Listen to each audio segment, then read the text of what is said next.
Politics moves faster than ever, and uncertainty is the new normal. Welcome to The Pulse of Politics, the podcast about public affairs and how to navigate an unpredictable world. Each episode brings you real cases, best practices, and a look at how AI is reshaping policy work. Let's get started. Here's your host, Sylvan.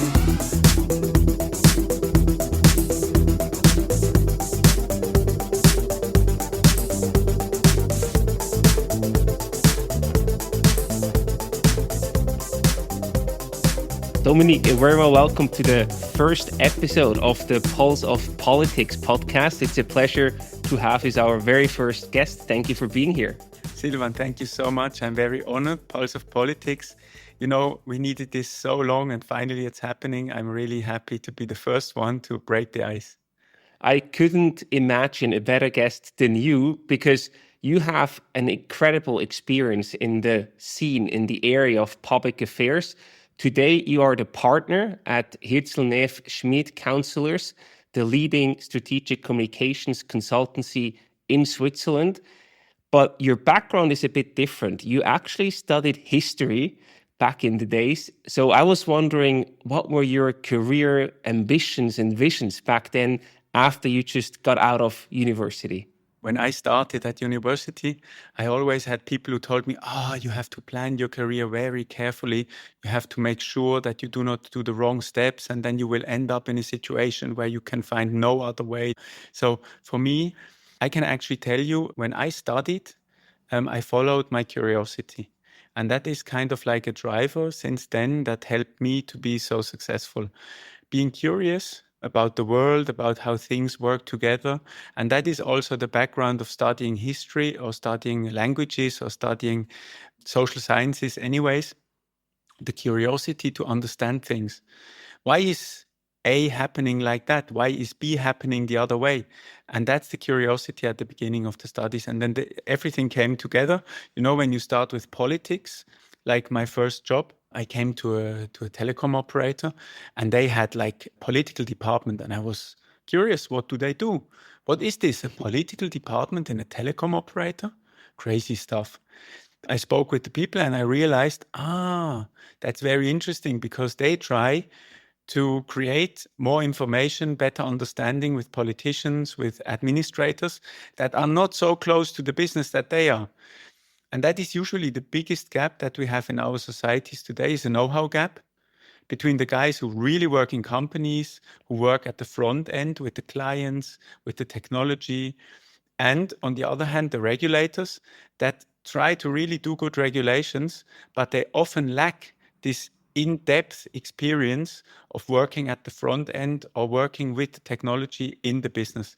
And so to close this gap has then always been like a driver and has always been like a motivation, because you see then that things change in a good way when people listen, try to understand, driven by curiosity. And that's where also the motivation comes from. I love that. I think that's a beautiful thing to have, to follow your natural curiosity. So this is also what got you then into the leading roles. You mentioned the telecom company, was Swisscom was one of them. You also worked for eBay, Economy Suisse, and many others. And I wonder, then it came a shift for you. You worked on the inside. You worked in all these companies, right? Big corporates, some even multinational corporates. And then you switched from the inside, from working within a company, to the outside, so to speak, and you became a consultant. You helped other companies and multiple companies as a consultant. What motivated you to change the sides and then, instead of working from the inside, work from the outside, so to speak? Yeah, let me quickly get back to those experiences from those days, because when I was an intern also with eBay, I already worked at that moment with support from external consultants. You know, I had a responsibility for many countries, and we tried to establish a level playing field for e-commerce in Europe, for instance. And I traveled from Poland to Italy to Greece. I traveled to the Netherlands, to Denmark, to Sweden. And you try to help politicians, administrators understand what is e-commerce, how does it work? And in order to get the contact on the ground and to understand the country, I was always in need of having good consultants, like people that know the market, that work in the market, that also have a sound feeling and understanding of what is not only politically, but also culturally the right approach. Because that is something that people often underestimate. Just because you have a good product or just because you're a nice guy doesn't mean that you will find acceptance. So, and in these times, I also learned that there is a very important cultural aspect to this work. And having said that, I was driven by this understanding that culture matters even more than strategy. So there is this saying that culture eats strategy for breakfast. And I think this is very true. So in the core of doing a successful communication work, which means a company sends, a regulator understands, or the other way around, a regulator sends and a company understands, you need to have like someone who can translate, who can also help to build bridges. And that role is very often the role of an experienced outside person of the company that has a broader and also more in-depth understanding of the actual culture.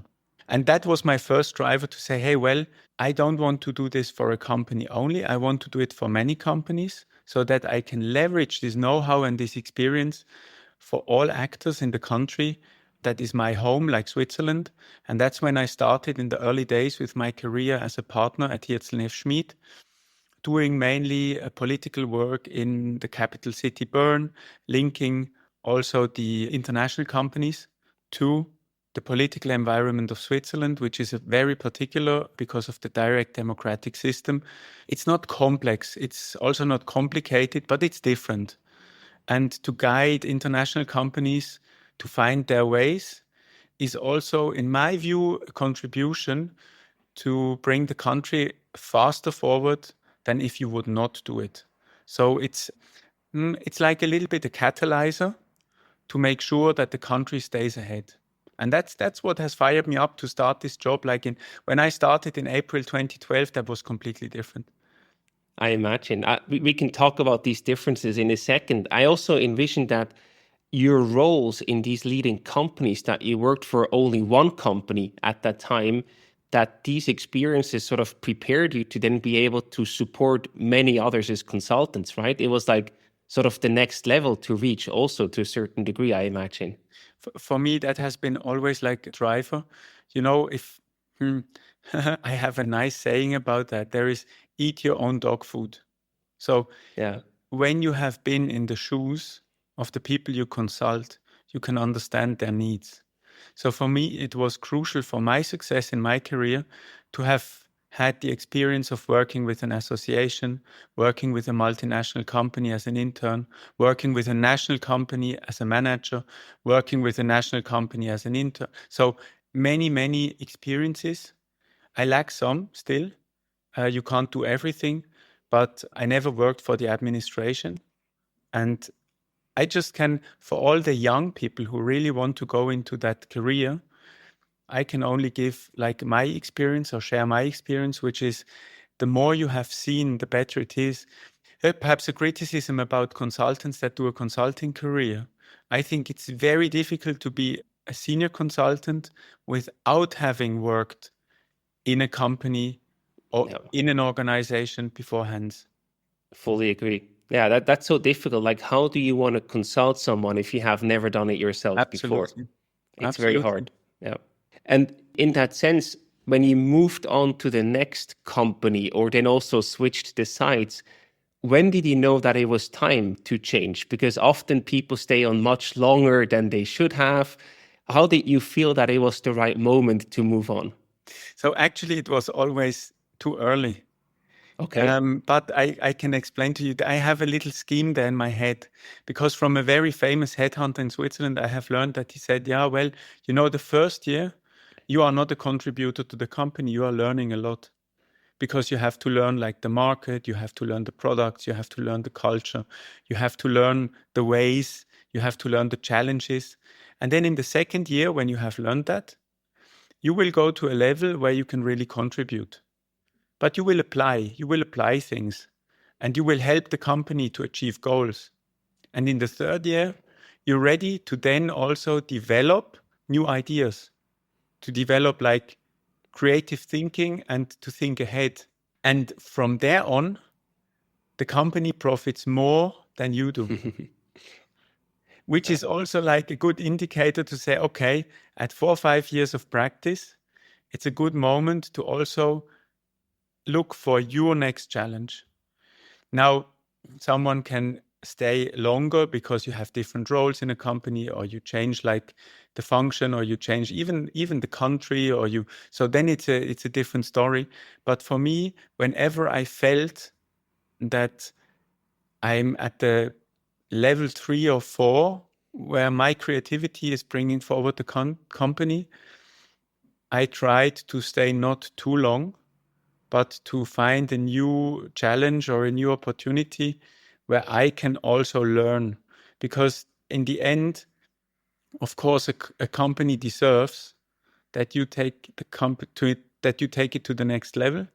But at the same time, it's also a responsibility to yourself to take you to the next level in order to manage your value and in order to also get stronger and more experienced and not waste time. Absolutely. But I imagine that also takes some discipline and some hard work, because once you get past year 3 or 4, you probably get also a bit comfortable. It's probably easier to work there because you know everyone, you have your routines, etc. So to then break out when it's actually getting easier for you and probably more rewarding, that takes a certain attitude to make it happen. I don't know many people who would push through and still go and then change and get uncomfortable again. Yeah, but Silvan, I think this is an experience that everyone who wants to be successful shares. Because without discipline, also when I look now, I turned 50 this year. So when I look at the colleagues around me, it's kind of like 3 kind of people. Some that got stuck at the age of 30, and some that get stuck now, and some that will never get stuck. Yeah. But it's kind also of a mentality, and I wouldn't even dare to give it like a evaluation or to say this is better, or it's the most important thing is that you're comfortable in the end with yourself. And I can only say for me that my main driver has always been curiosity and learning, and then sharing the experience and also learning from the experience of others. And this concept has worked very well for me. And I think this will also not change when I'm 60, 70 or 80. You know, I'm still fascinated when I see a big truck and I want to know how to drive it. Or when I see a boat, I want to know how to drive it. Because this is like the little boy in the kindergarten that always wanted to play with everything and understand it.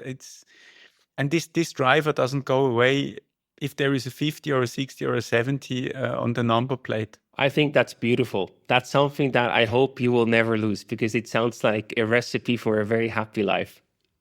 And certainly it is a very interesting life. Sometimes it's also stressful. Of course, that's part of it. Today, Dominique, I also want to talk about a very specific core topic with you, because you have seen so many different companies. You have worked with so many different companies, both from the inside and the outside. So I was wondering, everything that you have seen over the past years in the space of public affairs, is there such a thing as a common methodology or a standard methodology on how to perform public affairs in Switzerland? The good news is it's getting better. Okay. If you would have asked the same question 10 years ago, I would have said disaster. No, there is no methodology. So I have to say there are some really good people in Europe that have brought forward the methodology of doing public affairs work. And certainly you will also have some of them on your wonderful podcast. Like there is Dominic Meyer from Germany. There is Maria Rosa Rotonda from Spain. There are people like Peter Köppel from Austria. And those guys, they have really worked hard in the last 20 years, I'd even say, to create a solid methodology of how public affairs work, government relations work, and also political lobbying work is being conducted. They have done like a lot of pioneer work. also when it's about legislation and transparency and regulation of this work, which is really, really important, because in a democracy, you need political work. You need it desperately, because, you know, and in an autocratic system, you need no lobbying, you need no political work, you need no political consultants. Why? Because there is a magnificent leader. You only have to convince him, and then everything will change. These autocracies, they are very fast. They are very fast in doing good things, and they are very fast in doing bad things. In a democracy, we have the best safeguard to have no bad things. But we also have a very good safeguard to avoid doing risky things. So democracies in their nature are slower, but they are more secure. They are slower, but they are also more stable. Now, if we take decisions in democracies, it's better if they are well informed, because to correct them takes a lot of time. Now, how do you create this information flow? You need a systematic information flow between those who understand because they work on the front end, and those who regulate because they want to do good laws. Now, the only way to do that in a good way is doing it in a methodological, appropriate, systematic, and clean way. And to achieve this goal, you know, we need to learn from the best. And the best are those that have the longest experience with democratic systems that do not produce failures. So it's very difficult to say, but every system has its advantages. I have worked in, I would say, 15 or 20 democracies, and it's all different. You know, when you work in Sweden, the access to parliament, even for foreign companies, is very open. In other countries, foreign companies have a very difficult stand. In some countries, agencies like public affairs agencies are very heavily regulated for transparency. Others are completely obscure. They do not want that, and they do not need that. For me, the most important thing is the outcome. And the outcome you can easily measure. You can measure it by the success of the country when it produces laws. Are these laws working?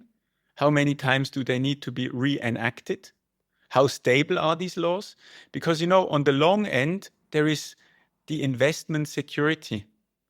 If you're an investor and you decide to invest in a country, the only thing that you do not want is surprises. Yeah. And that's the point. In the end, the work, if a system works well, you see at that end. In that sense, what countries are doing a good job and what countries are doing a bad job at the moment? Oh, that's very difficult to judge. And, you know, I will make a lot of people unhappy in saying something. I think so, yeah. But I can only give you some indications. Sure. Like, what is always a very bad sign is politicians with hair on fire. What do you mean by that? You know, if you have presidents of a country being in the media with a very loud voice about this or the other thing that works or does not work, that's a very bad sign. Mm-hmm. I prefer countries that run smoothly and that do their things in order and appropriately. And, you know, excitement, let me give you an example, very, very pragmatic. So whenever Donald Trump says something about Switzerland or Germany or Austria or France, I have clients calling me that ask me, what does it mean? Can we still invest? Of course. So, and that's what I'm saying. In Switzerland, the good thing about Switzerland normally is you don't have to read the newspaper because nothing happens overnight. And that is a very good, that is a big asset. It's true. It's true. Underestimate the value of nothing happening overnight. That's only something that I feel you realize once you don't have it anymore, because then you miss it, where you say, oh, it was so peaceful and so stable, so predictable. And now I'm in total chaos, or it's way less predictable. And that adds a lot of uncertainty, and that's usually very bad for business. Yeah, you know, you can easily calculate it. If you have stability of 4 years, like in Switzerland, to do the revision of a law takes at least 48 months. No. This is longer than a business plan period. If Is that a good or a bad thing from your perspective? That's a very good thing. Why? Yeah. Even if it's a bad law, you still know the circumstances Hmm. and they will not change. So if you do a business plan based on 3 years and you start your business in Switzerland, you can assume, and you can not only assume, you can it's rock solid that in the next 3 years, the framework in which you're working will not change. Yeah. And that is a really good sign for an investor. Because Fully. imagine like you're in a country like France or like Germany. France, you have like election period. And then okay, when the new president or if a new president will come, many things will change. Hmm. All my partners with whom I will talk will change. They might just, or in Germany, they might just go the other way than the government before. So there is so many things that are like insecure, where you have to do a judgment. And this is all cost. If your business plan is sure for 2 years or for 4 years, that's a huge difference. Yeah, for sure. I also realized that on a personal level. I moved to Portugal a while ago, and there you always have policies that also affect you as an individual that can change from one year to the next, and then change it again, and then they change it back, etc. So that's something that I was not used to from Switzerland, because as you said, it's very stable. It takes a long time, and then in a country like Portugal, there are many beautiful things like the weather, the beaches, everything. But you have this that changes, and then for political gains because there are elections and they want to win some more votes, they change something very fast, and then you have this uncertainty where people then hesitate to make investments, hesitate to even make decisions. And I think that's something that is really harming a country in the long run, because you could attract way more investment, way more people if you had stability. So Silvan, it's stability even is what we worse. want. It's worse. It does not harm them in the long run. It harms them in the short run, in the mid run, and in the long run. Why? Because the only thing that is certain is uncertainty. Hmm. And that is really a big problem. And if you look at successful countries, stability is like long-term stability is a big driver. And this is very difficult because in autocracies, the stability is there as long as the leader is alive. So this can be Yeah. 30 years. And the country can be very prosperous for 30 years. This is also why autocracies are very attractive for investors when the leader is young. I never thought about it that way. That makes a lot of sense. Yeah. And then when you look at democracies, the most important thing that politicians should create and should be aware is that they have like a big responsibility for stability. So conservative behavior of a parliament is actually a wealth creation. Yeah. And being a parliament that is very much driven by opportunity and day-to-day politics is a wealth destroyer. Hmm. And that is something that most people don't realize. They are driven by day-to-day discussions or by day-to-day opportunities, which is not a good instrument to work on a political positioning of a country. This is already a quite philosophical discussion. Exactly. We could probably do an only episode just about that topic. I want to go back to the methodology, because you said the only certainty is uncertainty. So what is your methodology or your process, how you work with clients? I'm sure you have like a framework that you apply. Yes. And I had the same experience as you.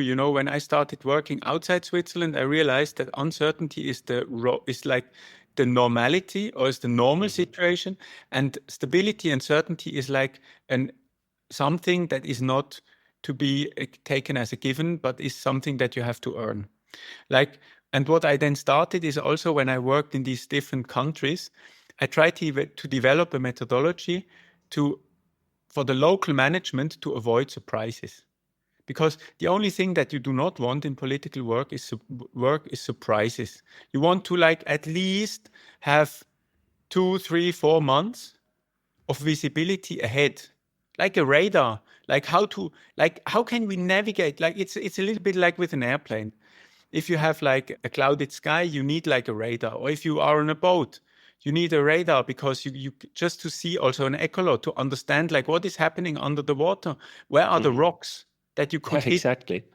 And how do you find that out systematically? And the answer is you need like an issue map or something. You need to, I sat then down with the management and with the consultant and I asked them, yeah, but let's like identify the issues that are upcoming. I don't want to know what has happened in the last half year.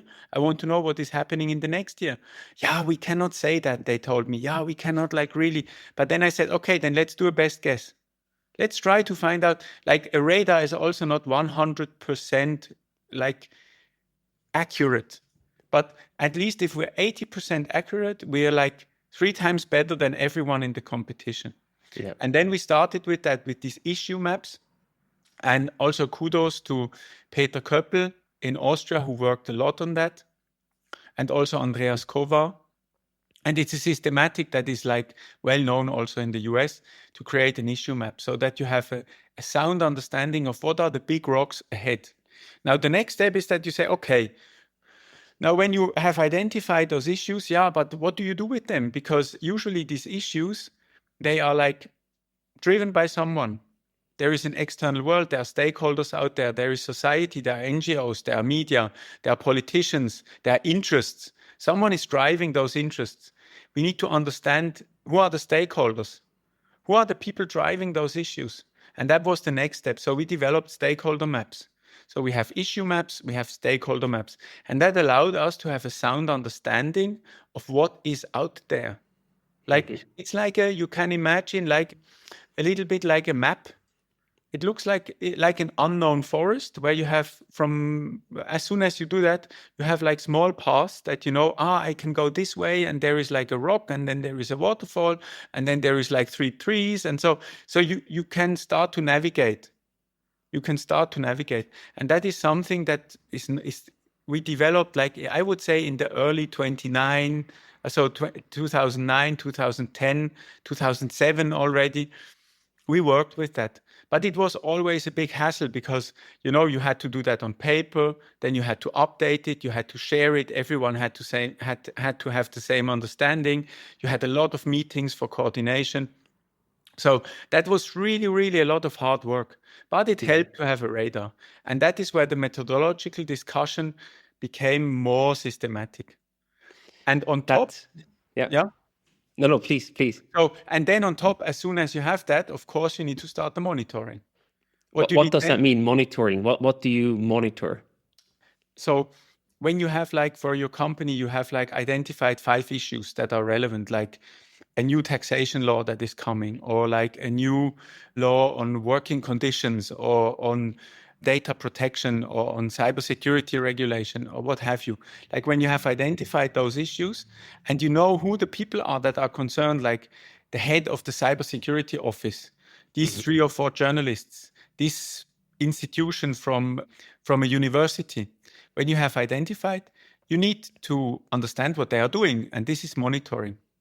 You need really to like dedicate time to understand what are your stakeholders thinking. In which direction do they want to drive the issue? Do they see the same things as you? Do they see them differently? Why? Do they have a lack of know-how? Or do I have a lack of know-how? Do I need to learn something? And all these steps like issue identification, stakeholder identification, and monitoring are just hygiene factors. You need to do them in order to move without creating a random situation. Because I see so many companies still today that just do political work. They just see a problem and then they start working. The CEO does something. The problem with this is it's like flying an airplane in a cloudy sky with no idea where you're heading. Or who else. It can work, but it can go terribly wrong. Perhaps you're not. Perhaps you're not. Yeah. That sounds, especially if you're like a multinational company, that sounds like a bit of too big of a risk to take to me. Absolutely. And then if you want to go strong, you know, this is like many American companies do that. They really then have like an outreach plan, or they have like an idea of a campaign. This means for me, if you do that without knowing your issues and your stakeholders and your environment, and now you launch a campaign, this is not only an airplane flying through a foggy sky without radar. This is a rocket going wherever at high speed. And Yeah. the risk of failure is so big that I consider such a behavior unprofessional. I would say, and that's also why I invested a lot of time in academies. I worked at a university training young public affairs consultants. I developed my own HNS academy, which is an academy in-house that we do with clients or with partners. Also in our global network now, we are trying to establish an academy, the global network being Mosaic Network. We try to establish an academy. And then also that I don't know, but I'm so proud because with Delos Analytica, there is now a system that really allows to do that in a way where people can collaborate internationally. So not only like within the company, but also like on a global scale, like from Germany, France, etc., wherever, speaking one language. Because this is also something I realized actually in this public affairs work. In every democracy, the systematic and the methodology are very similar. So it's not like we do not have to reinvent the rocket everywhere, anytime new, but we can really use this wheel that exists and use it like everywhere where democracy is working. This makes a ton of sense because in the end, you want to make sure that all the effort and the energy goes in the same direction and you avoid crashing along the way to get to your goal. That's basically what the methodology helps you do. But it has one downside, Which is? The biggest downside of this is all the people that think they're very smart and creative and don't need methodology, they have a big problem. And in our field of practice, sorry to say, but this is like a reality still. There are a lot of lobbyists that consider themselves to be like a James Bond or something. Yeah, and that is kind of like very, very risky for companies. Is that then also often when you say lobbyist, right, that has a negative connotation in society? Is that coming from these James Bond lobbyists, so to speak, because it's simply not professional and then if things go wrong, you have a big shitstorm? You have all this period where lobbying is even like in many countries illegal. Why? Mm-hmm. Because in many places it was not used appropriately. The term was not used appropriately and it was brought into context with the wrong people. And for me as a professional, this has always been a struggle because I believe I have never worked inappropriately in any ways. And working methodology in a methodological way and doing a structured approach, there is no way around it. Mm-hmm. And all those guys that do not want to work that way, they are a hindrance to professionalism and they are also a hindrance to this business. And that's why, it's really dangerous. So for companies and also for consultancies, it's very important to really be on the good side of the structure and of the, all the things that you do, you need to be able to explain it to your shareholders and also to like your employees. Of course. And also to your clients in the end. Yeah. And also to the politicians. Because imagine you are doing like preparation that is not rock solid and good. And the politician is trusting you. And then he's saying, okay, in good faith, I believe in these arguments. And you prepared him the wrong way. And it's not that he's saying the wrong things, but he says them at the wrong place, at the wrong time, because you didn't get your shit together and your issues on the map. Mm-hmm. And then he's in a very bad situation because of your work. Yeah, and that person will never trust you again. It's over, basically, right? No. And this is also like, I think that as a public affairs or government relations person, you have a lot of responsibility to make sure that your arguments stand the test of time and the test of challenge. No.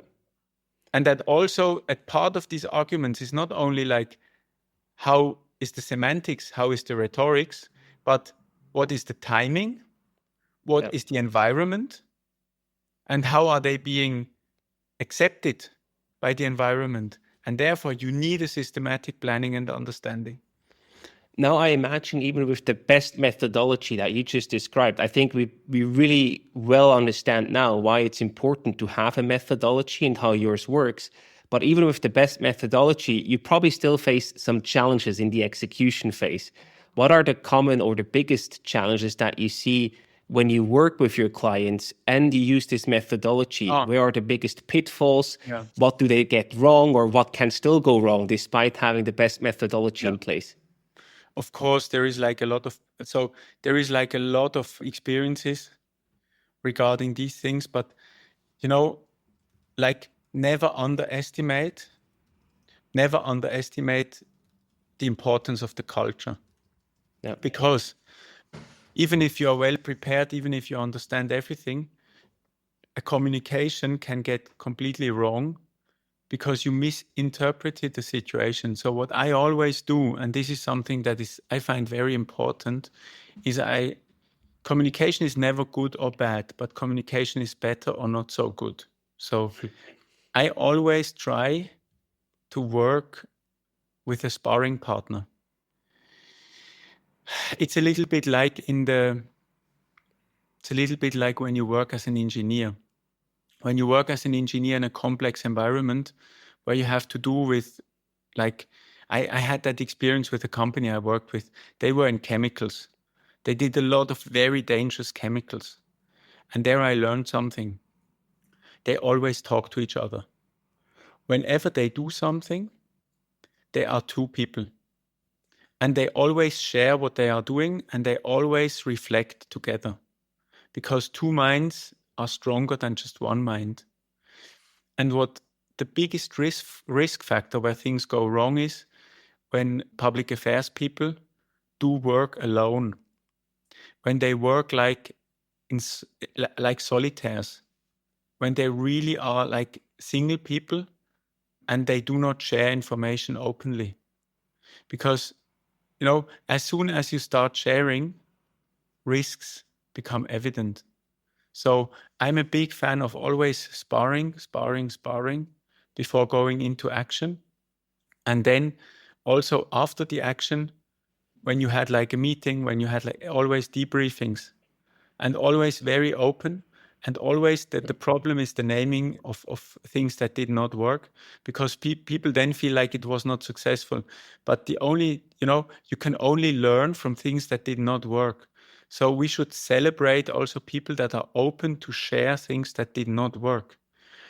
And in the political field, I have to say still today, it's an environment where people, unfortunately, sometimes are not sharing openly, but are trying like to play their games, where they are very much individualists, which I find sad, because also here I have learned that team approach is very good. Also having like a multicultural approach. Imagine a team where you have like a young old lady, a middle-aged man, etc., from different backgrounds, and they are discussing political perspectives. This is so fruitful and so helpful. And also like then putting this know-how together and sharing it and developing it together. This is very, very much contributing to a professional and also sound working environment. I find this really helpful because for companies wanting to work with an external consultant, this is a great way to evaluate them, right? Are they only working alone? Are they withholding information and they don't want to openly share things? These are big red flags because this can really jeopardize the outcome of your collaboration. And the worst is companies that do not want to share their contacts. Because, in the end, as a consultant, my role is to strengthen the company I work with. So they need to build their contacts. And politicians deserve to be in touch with the people that really are in the company, not with a third party. So this is also like a case, but that's where I'm also very strict, because I think that if you just mandate a consultant, if you're a company and you just mandate a consultant to fix everything, it's a very risky thing. Because also the politician will say, why doesn't the CEO show up himself? The trust level, I think it's not efficient. Yeah, and otherwise he would just act as a gatekeeper. That's not really sustainable anyway. You need to have the connections, the know-how, and hopefully a learning process within the companies. That's the ultimate goal. And I also want to work with politicians or regulators that have questions. Of course. And Yeah. if they have questions, they should get the answers from the person that knows best. So it's kind of like, for me, this is also a rule of quality and a rule of efficiency. Now, we live in a very interesting time, Dominique. A lot of stuff is happening. I want to focus on the technological development. And since a few years, artificial intelligence, or AI in short, is really keeping us alive, I would say, and on our toes. What you just described, you said there's a lot of, sort of in sync that you need to have to talk about the issues, the stakeholders, the monitoring. And there's also a lot of the personal connection to the politicians within the company, etc. So I wonder, with this complex environment that you operate in, how does AI change stuff? Do you see it as an opportunity, as a threat, or kind of a mix of both? What's your take on AI in public affairs? For me, it's absolutely fascinating. Let's take it from the optimistic and best perspective. For me, AI has become an instrument that is like, I have to like go a little bit deeper.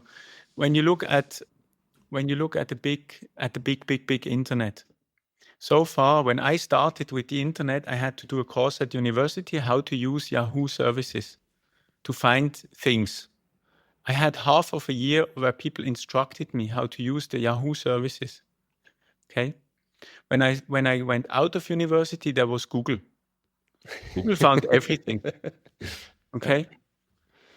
Google finds everything still today, but it finds so many things in an unstructured way that I can only hope that I have found the right thing. Now, did I find the right thing? I don't know. There is a lot of money behind to make those things appear on the first page that some people want to appear. Now, everyone is using Google. Regulators, politicians, companies, everyone. With AI, it's the first time since the internet has been created where there is now a very smart, very diligent, and very fast registrar. A guy who is running around and looking for the relevant information and collecting it for me and making synthesis and making analysis and bringing it all together. Now, is this working perfectly? I don't know. I think it's way better than Google. Way better. It can also answer questions that Google cannot answer. And it allows to access the largest database on the planet, which is the internet, in a very efficient way. Does that change how we work? 100%. It changes like the quality of the content 100%. When I look back, and people are very cautious, they say, well, but this is not like always true, and this is like sometimes hallucinating. Yes, of course. But what you found on Google was the same. I remember at school where they told me, yeah, but you cannot trust the internet. Yeah, exactly. You cannot trust the internet. What is that? And so we will work with this very diligently, and we will see what the outcome is. But I can only tell you, when I get like regulatory questions, it's a huge instrument to help me to understand like the economic or the economic background, or like also the theoretical background about regulatory concepts. I can challenge them easily also. I can also, like when there is like a societal difficulty that is being discussed in the media, I can quickly check what is the actual legal framework, what are like alternatives, what are other countries doing. So the solid basis of my work is getting so much stronger. What is very difficult is though how do you want to put that? it's very difficult for people that come now into the field to get like the experience on how to ask questions and how to position them. So for junior in public affairs, it's very difficult, I think, at the moment to find their ways, because you need a lot of experience to work with these instruments. And where do you win this experience? And that is the challenge. Mhm. But on the other hand, I see my daughters working with this ChatGPT now, and I have to say, well, they are so fast and they are so smart that I do not fear for them. Actually, I'm very positive about it and very optimistic. I think that this is really like a strong instrument to make us all better. Because But I also think, already like letters are getting better, communication is yeah, getting better. the way that you described you use it, it's a companion, it's making you more efficient, but in the end, it's always you who judges and checks that the information is accurate and who then makes the final call. I think this is really important. This nuance where you say it's a support agent, it makes you faster in certain things, but in the end, you are the one responsible and you are the one in charge who makes the final call and the final Yes. decision or recommendation. Yes. And I think that Microsoft did a very smart move by naming the AI co-pilot. It's really like the co-pilot. Will it become the pilot and make you co-pilot? We will see. I don't think so. Mhm. But what I see now is with ChatGPT, with the others, it's being so incredibly helpful in so many situations. And I think my daughters, they tell me, Dad, imagine a world where there is no ChatGPT. That would be really sad. Yeah, And it's fair. true, actually. There is so many things that it contributes also in daily life. So it's a big, big step forward. Another problem that I see is people that are left behind. You know, we had this discussion when the internet started. People that have no access to AI, they really have like a big problem, because Mhm. the value creation will be so the value creation in everything that has to do with thinking will be so much faster that there will be like different speeds. And this is from a societal perspective something that I find it troubles me, and I think we will need to find solutions there as societies. Yeah, that's a big challenge to solve. I also wonder, because you also mentioned personal relationships, right, with politicians or NGOs, etc. Are there also parts where you say, well, the AI makes me faster, more efficient, it adds maybe new perspectives even, but there are certain areas that it will never be able to replace, like this personal connection, for example. Are there certain areas where you say, well, there the AI simply cannot help me much because that's just human to human? It's perfect. The AI can help me to not waste the time of people that I should not be contacting.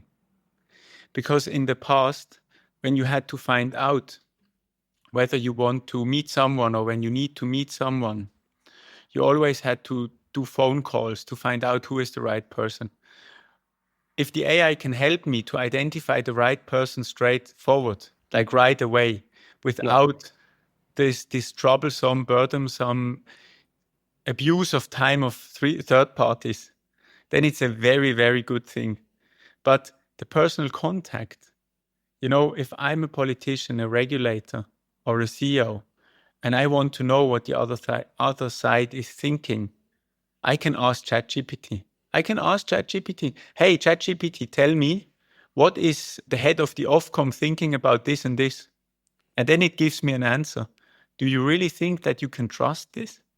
Or do you want to have spoken with the person? So it's kind of like Clear in answer. the end, Yeah. you just want to know like who is the person that is sitting on the joystick and has the red button. And I want to know what this guy is thinking. I don't want to know what ChatGPT is thinking that he is thinking. I just want to know what it's like. And that is something also in our world, I think in my world, to have like a real life connection to someone you can ask, who can give you like an opinion that is relevant, is a value creation that is getting even more important, because only losers will build their analysis and their interpretation of reality on virtual assessments. Yeah, I think that's a very clear take. So where do you see this all heading? How is public affairs, the discipline of public affairs, being shaped and changed with AI in the next 5 to 10 years? What's your take?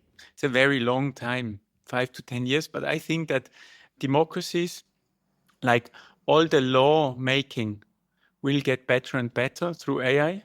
So regulations will get better. They will be more differentiated. Also, the evaluation will be better. And I think that there will be like a much smarter discourse, and there will be much more alignment in regulations.